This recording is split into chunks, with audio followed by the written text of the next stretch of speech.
বন্ধুরা, এই যে আমার লাঞ্চ থালি গুছিয়ে নিচ্ছি। প্রথমে নিয়ে নিলাম এক বাটি ভাত।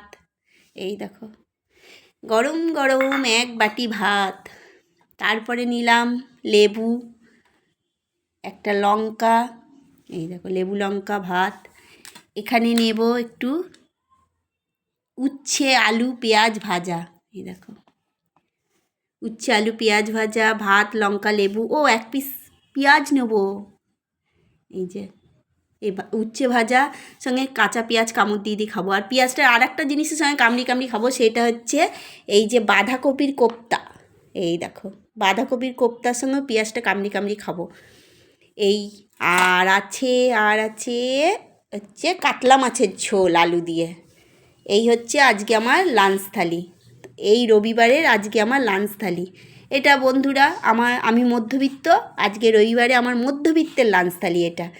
হ্যাঁ, আর একটা জিনিস আছে দেখো, এটা হচ্ছে রাস্তা থেকে কিনেছি। এটা কুল মাখা। আমাদের এখানে একজনে পিয়ারা মাখা বসে। কুলটা এত সুন্দর মাখিয়েছে না, আমি একটু মুখে দিয়েছি লেবু পাতা টাতা দিয়ে। ওফ, দারুণ দারুণ। সাথে আবার একটু নুন দিয়ে দিয়েছে। তা বন্ধুরা, এই মানে কি বলে, এই ভাতটা খেয়ে আমি এই কুল মাখাটা খাবো, এই জন্য ভাতের পাশেই নিয়ে বসেছি। তা আমার লাঞ্চ থালিটা গোছানো কেমন হয়েছে, বা আমার লাঞ্চ থালি খাবারগুলো কেমন হয়েছে অবশ্যই বলো। টাটা।